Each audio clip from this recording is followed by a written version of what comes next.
Hi, my name is Darren Joseph, and today I want to talk about the five biggest mistakes that non-residents make when they're setting up a U.S. company. Number one, rushing to Delaware. The Delaware Court of Chancery does provide a very attractive legislative framework for doing business. However, if your actual economic activity is not in Delaware and it's in another state, you may be actually required to incorporate in that state in addition to or instead of Delaware. So, first of all, focus on where you're actually going to do business. Number two, tax planning. Tax planning for corporate or individual income taxation is something that everyone understands. But what they often forget is that depending on the nature of your business, sales and use taxes may also be triggered and require advanced tax planning. Three, there are states where you can trigger what we call a permanent establishment or nexus.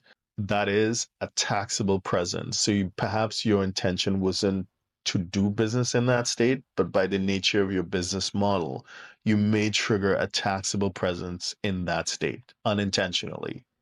Get advice. Number four, even if you have a tax transparent, otherwise known as a pass through entity, such as an LLC, you may still be required to file a tax return, such as a protective return.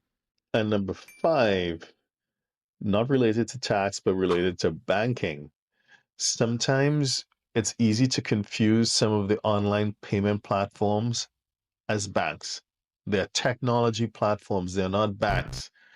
And they have very specific rules. Get to know those rules before signing up.